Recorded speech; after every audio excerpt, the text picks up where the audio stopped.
Olá, eu sou o professor Rainer Carvalho, de Física, e nós estaremos vendo hoje um pouco sobre centro de massa. Bom, o que a gente tem aqui sobre centro de massa? Nós temos aqui um exemplo de uma vassoura, onde o cidadão está tentando apoiar ela sobre o seu dedo. Só que ele colocou o seu dedo no meio da vassoura, né? Porém, a vassoura ela tem aqui um lado com uma massa maior do que o outro lado. E pelo centro de massa, onde está situada a massa maior é onde vai estar mais próximo o centro de massa. Então, não estaria no meio. Se as duas massas fossem iguais, aí sim a gente já podia definir como que fosse no meio. Mas as massas são diferentes, tá? Então, tem que estar mais próximo de onde tem a massa maior. Aqui, quando ele posicionou o dedo dele no centro de massa, ou seja, a vassoura foi apoiada no centro de massa,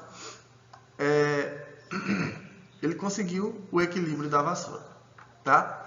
Outro exemplo que tem aqui, é o desse garotinho, tá bom? Ele tá aí se mexendo em diversas vezes e mantém-se em pé. Mas por quê? Porque ele mantém o seu centro de massa em cima da base, tá bom? Seu centro de massa está apoiado sobre a sua base. Ele não fugiu da sua base. Exemplo. Se você não estiver sentado, sente-se agora e faça esse teste, tá bom? Sente-se aí adequadamente e tente levantar, sem inclinar o seu corpo para frente. Você não consegue, mas se você inclinar um pouquinho, aí você já consegue levantar. Mas sem inclinar você não consegue, porque o seu centro de massa não está sobre a base, tá ok? Mas como definir esse centro de massa? Olha só, a gente tem aqui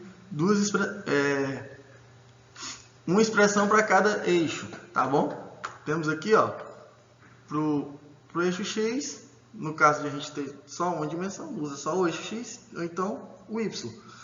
Né? No caso da vassoura, a gente podia utilizar só o eixo X. A gente tinha um cabo lá, né? Ele está praticamente em um eixo só. Mas olha só, x1 é a posição da primeira massa, tá bom? E o valor da massa 1. x2, a posição da massa 2, vezes a massa 2, mais a quantidade de massas que tiver e a sua posição, tá bom? Posição vezes a massa de quantas massas tiverem, tá? Dividido pela massa 1 mais massa 2 mais quantidade de massas que tiver. Por isso que tem aqui Mn. Esse N ele está simbolizando que pode ter várias massas aí para realizar essa somatória. Então, definindo aqui, posição do centro de massa, né? Posição da massa 1 vezes a massa 1, mais a posição da segunda massa vezes a massa da segunda massa, né? Dividido pela massa 1 mais a massa 2. Mesma coisa funciona para o eixo Y, tá? Temos aqui, posição Y1 vezes a massa 1, mais posição Y2 vezes a massa 2. Isso no eixo, né, Y. Dividido pela massa 1 mais a massa 2. Veremos um exemplo logo mais. Momento de força, certo? A gente chega aqui agora em um ponto bem importante. Isso aqui é bem legal, tá? Momento de força a gente tem aqui que é exatamente, né, quando ele está apoiado sobre um eixo de rotação, tá? No caso lá, no slide anterior, a gente tinha uma chave que estava apoiada sobre um parafuso, certo? E aí essa chave apoiada sobre o parafuso, ela, quando exercida a força, ela teria momento, ou o que chama-se de torque, tá bom? E aí a gente define isso como o momento M igual a força vezes a distância, tá? Força vezes a distância. A distância aqui é o comprimento da chave, tá bom? Então, se tiver uma chave aí que ela tem 50 centímetros o cabo dela, né, o cabo da chave, 50 centímetros, 30 centímetros, é essa distância aí. A distância em que vai estar apoiada a força, tá? Então, se pegar no meio, vai ter uma distância menor, lá na ponta uma distância maior, obviamente. E assim, né, eles são diretamente proporcionais para o momento. Então, força vezes a distância, eu defino o momento. Só que essa distância, ela pode sofrer uma alteraçãozinha. Por quê? Essa força, ela pode ser aplicada não perpendicularmente, mas ela pode ser aplicada criando um ângulo. E quando ela cria um ângulo, essa distância, ela é igual a, vamos chamar de L agora, a distância, tá? A distância do ponto em que é aplicada a força, a distância em que é aplicado o ponto da força, a gente chama L aqui, vezes o seno daquele ângulo, tá bom? Então, se a força for aplicada com um determinado ângulo, tá? Que, por exemplo, a gente tem um determinado cabo, né? Ele está apoiado lá para realizar a rotação na chave e, por exemplo, a força é aplicada dessa maneira. Ele vai formar um ângulo aqui, ó, tá? E aí eu chamo esse ângulo, para eu realizar o cálculo com esse ângulo, tá bom? Né? Aqui força. Para eu realizar o cálculo com esse ângulo, eu digo que essa distância no ponto de apoio aqui, ó, tá? A distância aqui, ó, ela é a distância vezes o seno desse ângulo, tá ok?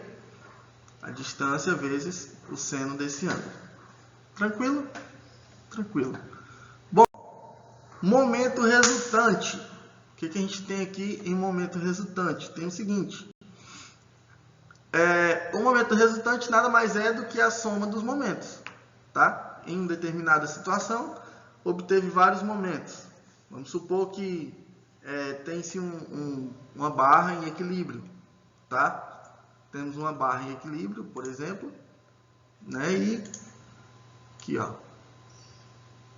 uma barra, um pouco feinha, mas é uma barra. Vamos supor que ela está apoiada aqui, ó, tá? Sobre uma base aqui em cima. E aí tem uma força aqui para baixo, força.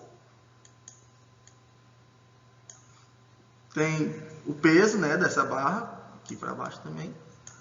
Peso. Vamos chamar aqui de força 1. Aqui ele tem mais uma força. Força 2. Força 2. 2. Aqui. Né? Agora, vamos dizer o seguinte. Olha só, para onde que a gente tem que olhar? Para onde essas forças elas estão direcionadas, tá? Qual o movimento que elas irão realizar? Se é no sentido horário ou no sentido anti-horário. Força 1 vai girar no sentido anti-horário, né? Ela está posicionada para girar no sentido anti-horário, ó. Tá vendo? Anti-horário. Então ela é positiva. A força peso aqui, ó, nessa situação, né? Ela está girando no sentido horário.